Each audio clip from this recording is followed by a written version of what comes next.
से 80 यूरो होती है, भी 70 से 80 यूरो के बीच में आपको सैलरी मिलती है। दो जैसे अपन है ना, काले पीले इंडिया, पाकिस्तानी, बांग्लादेश, ये बहुत 420 ही हैं। स्कूल पे एंट्री होती है तो बंदे क्या करते हैं कि यूरोप आने के बाद में कितने दिन में आपको गाड़ी मिल जाती है।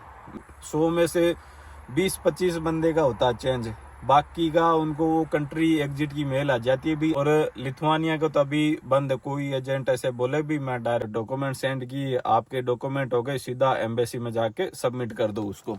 अपना वो भी होता है कि इंग्लिश भी आनी चाहिए थोड़ी बहुत, जैसे अभी 2-3 साल पुराना हेवी लाइसेंस होना चाहिए। अभी मेन बात तो ये है कि अभी एजेंटों से ही आते हैं ज्यादातर बंदे, 99% एजेंटों से ही आते हैं। हाँ जी, कैसे क्या हाल चाल जी, सारे ठीक ठाक? तो राम राम सबको। भाई आज की वीडियो है कि अपन जैसे यूरोप में अप्लाई करते हैं ना, तो कैसे यूरोप में काम होता है, कैसे अप्लाई करते हैं, क्या सैलरी मिलती है, कितना ट्रेनिंग टाइम है, तो पूरी वीडियो पे आज बात करेंगे। एक एक पॉइंट लिख के रखा। जिस भाई को यूरोप के बारे में इंफॉर्मेशन लेनी है ना भाई, जो यूरोप जाना चाहता है, यूरोप के बारे में पूरी इंफॉर्मेशन लेनी है ना, वो ये वीडियो जरूर देखे, पूरी वीडियो देखे, कोई भी पार्ट मिस ना करें। और हाँ, चैनल को सब्सक्राइब जरूर कर देना, ठीक है भाई? चैनल को सब्सक्राइब करोगे तो मेरे भी थोड़ा सा भला हो जाएगा और कुछ को ना, ठीक है जी। आओ वीडियो स्टार्ट करते हैं। तो वीडियो स्टार्ट करते हैं। पहला पॉइंट है कि भाई अपने यूरोप जाने के लिए क्या डॉक्यूमेंट चाहिए, ठीक है? पहला पॉइंट है कि यूरोप जाने के लिए क्या डॉक्यूमेंट हो गए अपने पासपोर्ट एक मेन चीज है। पासपोर्ट में हो गया सरनेम होना बहुत जरूरी है, और पासपोर्ट में अगर सरनेम ना हो तो अभी यूरोप की कई कंट्री है उनमें वीजा लग रहा है, कई कंट्री में वीजा नहीं लग रहा। मैं लिथुआनिया से हूँ, लिथुआनिया में सरनेम के बगैर वीजा नहीं लगता, तो सरनेम होना बहुत जरूरी है। और पासपोर्ट में नेम वगैरह, करेक्शन वगैरह, वो भी सारा सही होना चाहिए, क्यों नाम वगैरह से ना बड़ी दिक्कत होती है बाद में। दूसरी चीज होगी, अगर ड्राइवरी में आना चाहते हो तो लाइसेंस होना चाहिए अपने पास, कम से कम 2-3 साल पुराना हेवी लाइसेंस होना चाहिए। अभी लिथुआनिया में काम बंद हो गया, लिथुआनिया में अभी इंडिया से डायरेक्ट हायरिंग नहीं हो रही, तो अभी जैसे स्लोवाकिया हो गई, लातविया हो गई, दूसरी कंट्री में बुला रहे हैं, उनसे बाद में फिर लिथुआनिया के लिए अप्लाई करवा रहे हैं। या तो फिर अगर कोई विजिट वीज़ा मिल जाए, विजिट वीज़ा यूरोप का नहीं मिलता, बड़ा मुश्किल है। अपन इंडियंस के लिए विजिट वीज़ा नहीं मिलता, विजिट वीज़ा बहुत मुश्किल है। तो लाइसेंस हो गया, लाइसेंस में भी अपने को ना नाम, वही नाम होना चाहिए जो नाम पासपोर्ट के अंदर है। सबसे मेन इंपॉर्टेंट है लाइसेंस होना चाहिए। फिर और दूसरी चीज होगी कि अपने को गाड़ी भी चलानी आनी चाहिए, सिर्फ लाइसेंस से भी कुछ नहीं होता। लाइसेंस होता अपने इंडिया में क्या सिस्टम है कि जिसके पास में लाइसेंस है उसको गाड़ी नहीं चलानी आती, और जिसको गाड़ी चलानी आती है उसके पास लाइसेंस नहीं है, सॉरी, ये सिस्टम है अपने इंडिया में। तो गाड़ी चलानी आनी चाहिए। क्यों इधर अपन ऐसे जब इंटरव्यू देते हैं तो वीडियो बनाते हैं ना भाई, गाड़ी चलवा के वीडियो बनवाते हैं, तो उसमें ऐसे तिगड़म बाज कर कुरा के अपन चला देते हैं, चल जाता है। लेकिन फिर इधर आने के बाद में ऐसे वो ट्राई वगैरह लेते हैं, इधर कंडक्टर साइड से भी रिवर्स लगवाते हैं और इधर ड्राइवर साइड से भी रिवर्स लगवाते हैं। कोई दिक्कत होती है तो 1-2 ट्राई देते हैं, फिर वो वापस गो टू होम, इंडिया जाओ भाई। और फिर उसमें एक अपना वो भी होता है कि इंग्लिश भी आनी चाहिए थोड़ी बहुत। जैसे अभी मैं हूँ, मेरे को नहीं आती इंग्लिश भाई, ठीक है, फिर मैं अपना काम चला लेता हूँ। कम्युनिकेशन इंग्लिश आनी चाहिए, ऐसे नहीं है भी बहुत हाई फाई इंग्लिश बोलो, कम्युनिकेशन इंग्लिश होनी चाहिए भी, जिससे अपन है ना ऐसे बात कर सकें किसी से भी, क्या बात करनी, क्या कुछ पूछना करना, जो थोड़ी सी नॉर्मल कम्युनिकेशन कर सकें, वो इतनी सी इंग्लिश आनी चाहिए, ठीक है। और फिर इसमें है कि अप्लाई कैसे करें, मेन चीज है ये। तो भाई अप्लाई का ये ऐसा है कि जैसे अभी तो लिथुआनिया बंद हो गया ना, तो पहले लिथुआनिया में ऐसे बहुत कंपनी थी जो ऑनलाइन हायर करती थी, ऑनलाइन जॉब देती थी, ऑनलाइन हायर करती थी। सीधा कोई एजेंट नहीं, सीधा डायरेक्ट कंपनी में अप्लाई करो, कंपनी ने आपको रिप्लाई किया और कंपनी ने डॉक्यूमेंट सेंड किए, आपके डॉक्यूमेंट हो गए, सीधा एम्बेसी में जाके सबमिट कर दो उसको। ये प्रोसेस है। सॉरी, मैं कुछ देख रहा था पीछे,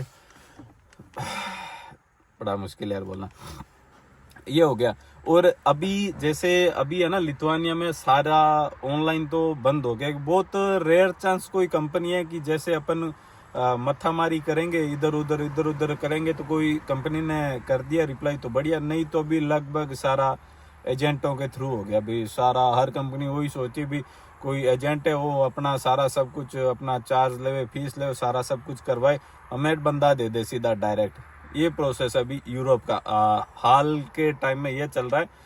और लिथुआनिया का तो अभी बंद है, कोई एजेंट ऐसे बोले भी मैं डायरेक्ट लिथुआनिया करवा रहा हूँ, लिथुआनिया का भी बंद है, लिथुआनिया का कोई वीज़ा नहीं लग रहा। और फिर उसमें होता है कि मेन बात होती है कि टाइम कितना लगता है अपने को यूरोप जाने में। तो भाई यूरोप जाने में डिपेंड है कंपनी के ऊपर। भाई कंपनी को अगर जल्दी बंदे चाहिए तो कंपनी आपको इमिग्रेशन नंबर निकालते देती है, कोड 95 वगैरह, वो तो बाद में बनते, इमिग्रेशन नंबर निकाल के दे दिए तो आपने एम्बेसी में फाइल सबमिट करवा दी, सारा सब कुछ हो गया। इसमें भाई अपने टाइम लग जाता है, नहीं करते भी 5-6 महीने लग जाते हैं यूरोप में। जो बोलते हैं ना अभी अपने इधर चल रहा है, अभी 3 महीने में भेज रहे हैं, 4 महीने में भेज रहे हैं, 5-6 महीने लग जाते हैं डॉक्यूमेंट प्रोसेस होने में। क्यों? इसमें बहुत लंबा चौड़ा सिस्टम है। कभी ये डॉक्यूमेंट अटेस्टेड करवाओ, पीसीसी अटेस्टेड करो, आपकी जो एजुकेशन सर्टिफिकेट वो अटेस्टेड करवाओ, पासपोर्ट उसको अटेस्टेड करवाओ, फिर वहाँ से अटेस्टेड करवा के फिर लिथुआनिया भेजो, यहाँ से इमिग्रेशन से अटेस्टेड करो। मतलब बहुत डॉक्यूमेंट है जो अपने को अटेस्टेड करवाने पड़ते हैं, बहुत लंबा चौड़ा प्रोसेस है, 5-6 महीने लग ही जाते हैं। फिर इसमें होता है कि वीज़ा कौन सा रहता है। जैसे कई ऐसे होता है कि भी कई एजेंट होते हैं जो वीज़ा लगाते हैं, तो वो विजिट वीज़ा लगा के भेज देते हैं बंदे को ऐसे, फिर बोलते हैं भाई हाँ तुम उधर जाओ, तुम्हारा चेंज हो जाएगा, वो हो जाएगा, वो हो जाएगा। वो चेंज नहीं होता, कईयों को 100 में से 20-25 बंदे का होता है चेंज, बाकी का उनको वो कंट्री एग्जिट की मेल आ जाती है, भी आपको कंट्री छोड़नी पड़ेगी। अभी ये हमारी कंट्री, आपको 10 दिन की, 12 दिन, 14 दिन की मेल आ गई, ये आपको कंट्री एग्जिट करना ही पड़ेगा, कंट्री छोड़नी पड़ेगी। तो उधर से विजिट वीज़ा हो गया, और एक होता है वर्क परमिट। जो वर्क परमिट पे आते हैं ना, जैसे मैं आया, मैं वर्क परमिट पे आया, 2 साल का मेरा वर्क परमिट था, वो है सही काम। विजिट वीज़ा गारंटी नहीं, इधर आके तुम चेंज कर पाओगे, नहीं कर पाओगे, फिर आपको कहीं दूसरी कंट्री जाना पड़ेगा, ये प्रोसेस है। फिर यूरोप आने के बाद में कितने दिन में आपको गाड़ी मिल जाती है, मेन बात ये। जब आप यूरोप आते हो तो आपको कंपनी पे डिपेंड करता है कि कंपनी आपके कितने टेस्ट लेती है, कितनी ट्राई लेती है, कितने इंग्लिश टेस्ट लेती है, कितने कोड 95 के टेस्ट लेती है, कितने टेको के टेस्ट है, वो कंपनी पे डिपेंड है। कि मोस्टली 1 से 1.5 महीना लग जाता है कि बंदा जब पूरा अपने डॉक्यूमेंट वगैरह बना के रेडी होकर जब गाड़ी में जाता है ना, तो 1 से 1.5 महीना 40-45 दिन लग जाते हैं। उसमें भी ऐसा होता है कि कई कंपनियां होती है कि भी रूम देती है, कई कंपनियां, बड़ी कंपनियां जो रूम देती है, फिर शायद वो सैलरी से काटती है। और छोटी कंपनियां, उनका साफ स्पष्ट है कि भाई रहना खाना आपका है, वो अपने को डॉक्यूमेंट बना के देंगी, सारा सब कुछ करेगी, रहना खाना अपना खुद का है। तो उसमें महीने से 45 दिन लग जाता है। मेरे 45 दिन लगे थे, तो वो ज़्यादा मैं खींच के बता रहा हूँ। कई कंपनियां 20-25 दिन में भी भेज देती है, लेकिन 1 से 45 दिन लग जाता है टाइम। और कंपनी ये है कि भाई जब आप उधर से आते हो ना, कई बंदे ऐसे होते हैं कि भाई जैसे वीडियो कॉल पे तो इंटरव्यू कम होती है, ज़्यादा वॉइस कॉल पे इंटरव्यू होती है। तो बंदे क्या करते हैं कि खुद नहीं बैठते, किसी दूसरे को बिठा देते हैं, जिसको इंग्लिश अच्छी होती है ना, उसको बिठा देते, भाई अल्लाह बैठ जाए मेरी जगह, तू इंटरव्यू दे दे। वो दूसरे से इंटरव्यू दिलवा देते हैं।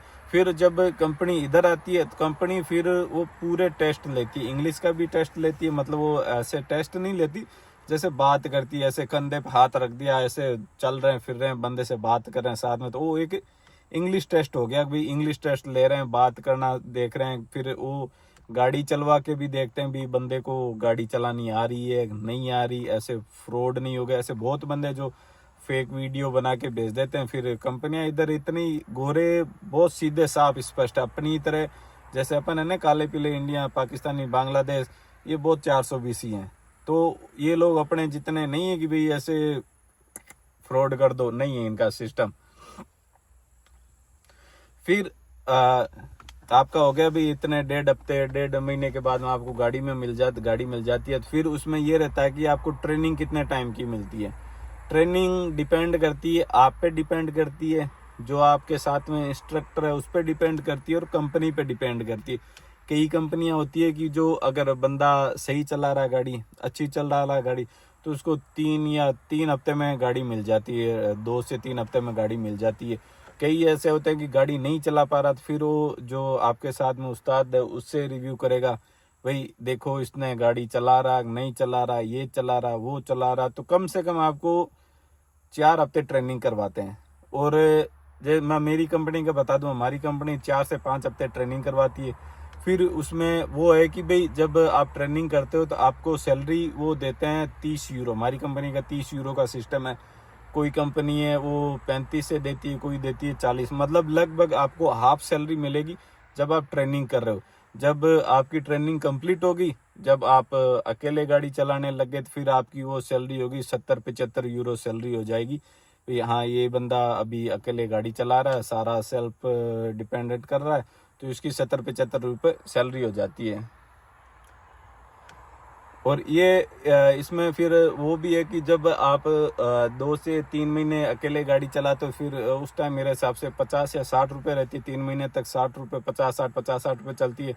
फिर 3 महीने से ऊपर जाते हो तो फिर 70 से 80 यूरो होती है। भी 70 से 80 यूरो के बीच में आपको सैलरी मिलती है 2 या 3 महीने। फिर आपके जब 6 महीने कंप्लीट हो जाते हैं, तो फिर उस टाइम आपको अच्छी सैलरी मिलनी स्टार्ट हो जाती है। फिर उस टाइम आपको बोनस भी मिलते हैं, इको के भी मिलते हैं, सारे सुविधा, मतलब ऐसे करके आपको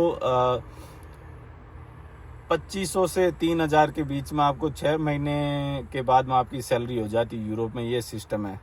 तो भाई मेरे हिसाब से जो सारी चीज़ें थी वो मैंने बता दी भी इस वीडियो के अंदर भी, कैसे कैसे क्या करना, कैसे पूरा सिस्टम है। तो अभी मेन बात तो ये है कि अभी एजेंटों से ही आते हैं साथ, ज़्यादातर बंदे 99% एजेंटों से ही आते हैं। जो बहुत रेयर चांस में कोई कंपनी को सीधा डायरेक्ट हायर कर रही है, लेकिन अभी कोई डायरेक्ट हायर नहीं कर रही कोई भी कंपनी, सारा एजेंटों से ही हो रहा है अभी। क्यों, कंपनियों भी अपना माथा मारी नहीं करती, भाई मैं कोशिश करूं वो करूं, सारा एजेंटों से ही है। ठीक है भाई, वीडियो अगर यहाँ तक देखिए तो वीडियो को लाइक एंड सब्सक्राइब ज़रूर कर देना, और वीडियो इधर अपने दोस्तों को भी भेज देना भी। ये प्रोसेस है यूरोप का। वीडियो अच्छी लगी तो राम राम जी, ओके जी।